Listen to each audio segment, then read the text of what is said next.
महाराष्ट्र में फिर महायुति सरकार, बीजेपी फिर से बनी सबसे बड़ी पार्टी।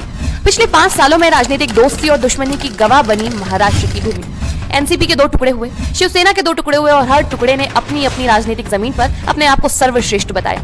लेकिन आज के चुनाव परिणाम ने यह पूरी तरह साफ कर दिया कि एनडीए गठबंधन ही फिर से सरकार बनाएगा।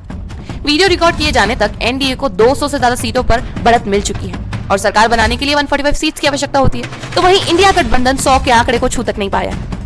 इस मामले पर उद्धव शिवसेना के प्रवक्ता संजय राउत ने कहा कि जनता का यह निर्णय हो ही नहीं सकता। इस राज्य की जनता बेईमान नहीं है, ये जनता गद्दारों को कैसे चुन सकती है।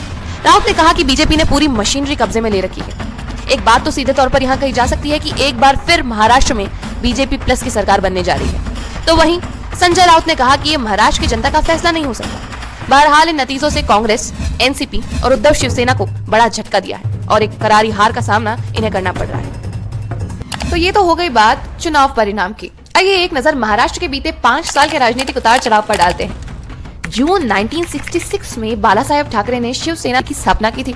दक्षिणपंथी और मराठी समर्थक पार्टी के रूप में स्थापित शिवसेना ने ठाकरे को महाराष्ट्र की राजनीति में एक मजबूत नेता बना दिया। धीरे धीरे पार्टी ने हिंदुत्व की विचारधारा को अपनाया और इस तरह बीजेपी से शिवसेना की निकटता बढ़ गई। शिवसेना भाजपा की एक कट्टर सहयोगी बन गई और 2019 तक एनडीए का हिस्सा बनी रही। 2019 के महाराष्ट्र में विधानसभा चुनाव में बीजेपी और शिवसेना ने मिलकर चुनाव लड़ा और मेजोरिटी हासिल भी की। लेकिन ट्विस्ट तब आया जब शिवसेना ने सीएम पद के लिए पावर शेयरिंग की डिमांड की। 56 सीट्स वाली शिवसेना अपने नेता और बाला साहेब ठाकरे के राजनीतिक उत्तराधिकारी उद्धव ठाकरे को महाराष्ट्र के शीर्ष पद पर चाहती थी, जबकि 105 सीटों वाली बीजेपी इस मांग को समायोजित नहीं कर सकी और विधानसभा में अपने सीएम चेहरे देवेंद्र फडणवीस को चाहती थी। अंततः शिवसेना ने एनडीए छोड़ दिया, जिससे दोनों भगवा दलों के बीच की दीर्घकालिक साझेदारी समाप्त हो गई। भाजपा की हानि कांग्रेस के लाभ में बदल गई, क्योंकि शिवसेना ने एक बड़ा राजनीतिक उलटफेर करते हुए महाविकास अघाड़ी MVA नामक नवगठित गठबंधन बना लिया। महाराष्ट्र में शिवसेना के उद्धव ठाकरे के नेतृत्व में MVA सरकार थी, जिसे एनसीपी और कांग्रेस का समर्थन प्राप्त था। ये सारी पॉलिटिक्स बेनिफिटिंग दिखाई दे रही थी। लेकिन 2022 में महाराष्ट्र की राजनीति में एक बड़ा सा ट्विस्ट आता है। ठाकरे की वैचारिक छलांग शिवसेना के अंदर ही काफी डिस्प्यूट्स पैदा कर देती है। एकनाथ शिंदे, जो काफी समय से शिवसेना के कार्यकर्ता थे, 2022 में शिवसेना के कई विधायकों के साथ पहले तो गुजरात और फिर आसाम चले जाते हैं और अंततः भाजपा के साथ गठबंधन करके नई सरकार बना लेते हैं। उद्धव ठाकरे बिना बहुमत परीक्षण के इस्तीफा दे देते हैं और एक आश्चर्यजनक कदम के तहत 30 जून 2022 को एकनाथ शिंदे मुख्यमंत्री की भूमिका संभालते हैं, जबकि देवेंद्र फडणवीस उप मुख्यमंत्री के रूप में वापस आते हैं। मुख्यमंत्री पद अपने हाथ में लेकर शिंदे अब पार्टी पर ही निशाना साधते हैं। नए मुख्यमंत्री ने पार्टी के नाम और प्रतिष्ठित धनुष बाण चिन्ह पर दावा किया।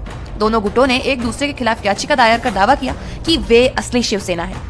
असली शिवसेना मामला भारत के चुनाव आयोग के पास गया, जिसने विद्रोही समूह के पक्ष में फैसला सुनाया, जिसका अर्थ था कि शिंदे समूह अब असली शिवसेना है, जबकि उद्धव के गुट को अपना नाम बदलना होगा और अपना प्रतीक भी बदलना होगा।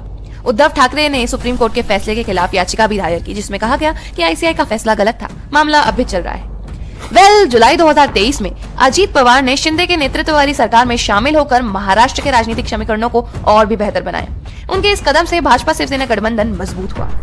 अजीत पवार के दल बदल से एनसीपी की एक बड़ी दरार पैदा हो गई, जिससे उनके चाचा शरद पवार के नेतृत्व कमजोर हो गया। पिछले 5 सालों में 2 गठबंधन और एक विभाजन के बाद महाराष्ट्र का राजनीतिक परिदृश्य किसी रोलर कोस्टर से कम नहीं था। It was way too much dramatic and complex.